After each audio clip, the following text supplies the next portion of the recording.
dibuka dengan adegan di mana ada sebuah rumah yang dikontrakan sedang berusaha dibobol oleh seorang gelandangan.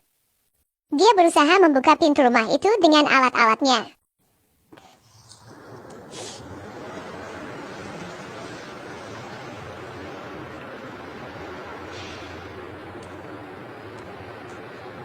Lalu adegan berpindah ke sebuah rumah, di mana Mari sedang dipukul oleh suaminya.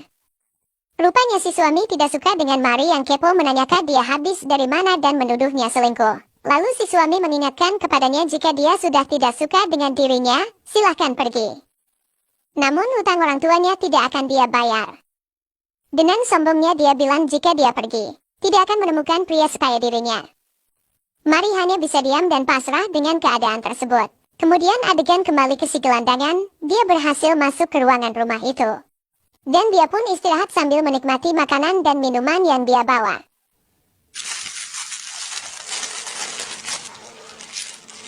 Sopnya di meja makan, suami Mari tampak bahagia karena berhasil menemukan penyewa bangunan miliknya.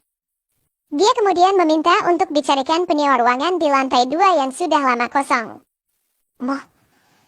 借り手がなかなか見つからなくて困ってるんですよ。そちらでなんとか紹介してもらえませんかね。そうですか。ありがとうございます。はい。じゃあ、よろしくお願いいたします。どうも、失礼いたします。Dia kemudian bilang ke Mari untuk membersihkan ruangan di lantai 2 tadi, karena akan dicarikan penyewa oleh temannya. 探してくれるって。いつ来てもいいように。ちゃんと掃除してるよ。はい。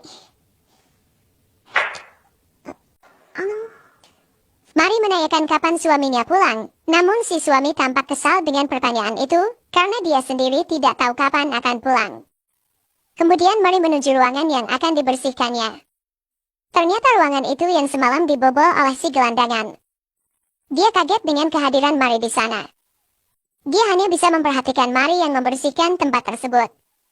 Mari tampak tidak tahu dengan kehadiran orang asing di rumah miliknya. Si gelandangan lalu mengambil pisau untuk berjaga-jaga saja, sambil memperhatikan Mari yang sedang membersihkan ruangan. Namun tiba-tiba, Mari dikejutkan oleh suara yang dibuat oleh si gelandangan. Mari memeriksanya.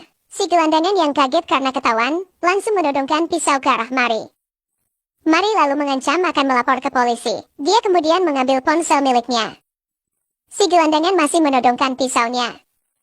Namun dia sadar hal itu tidak akan berhasil. Kemudian dia mengancam akan bunuh diri jika Mari melapor ke polisi. Mari yang bingung hanya bisa diam. Si gelandangan kemudian sadar. Dia lalu melempar pisaunya sambil sujud minta maaf di depan Mari.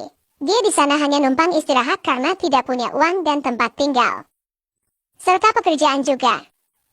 Dia beberapa kali meminta maaf ke Mari. Mari yang merasa kasihan langsung menawarinya makan. Si gelandangan kemudian dengan lahapnya memakan makanan yang dibawa Mari. Mari sambil memperhatikannya makan, lalu bertanya tentang banyak hal. Si gelandangan berjanji akan pergi setelah makan. Mari yang kasihan, menanyakan di mana dia akan tinggal. Dia lalu menjawab mungkin di taman. Berhubung menurut laporan cuaca malam ini akan hujan, Mari yang merasa kasihan menyuruhnya tinggal di sana malam ini.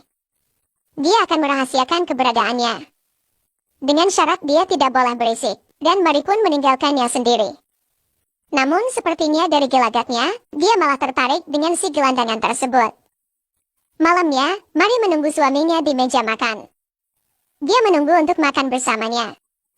Kemudian ponselnya berdering, itu dari suaminya. Dia mengabarkan jika dia malam ini tidak pulang karena harus bersama kliennya. Dia juga berpesan bahwa besok akan ada yang melihat lantai 2 untuk menyewanya. Jadi memintanya menemani si penyewa untuk melihat-lihat ruangan tersebut. Kemudian dia berusaha membuang makanannya, namun dia ingat bahwa ada gelandangan di atas. Jadi dia pun memberikan semua makanannya itu untuk si gelandangan. Dia memintanya untuk pergi besok pagi, karena akan ada penyewa yang datang. Mari kemudian memberikannya sebuah selimut dan pamit. Tapi si gelandangan bertanya kenapa dia sangat baik kepadanya. Lalu Mari bercerita semuanya. Dia bercerita jika dia tidak merasa bahagia. Suaminya tidak mencintai dirinya.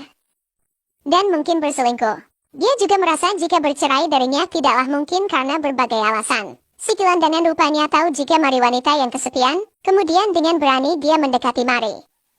Dan berusaha memeluknya.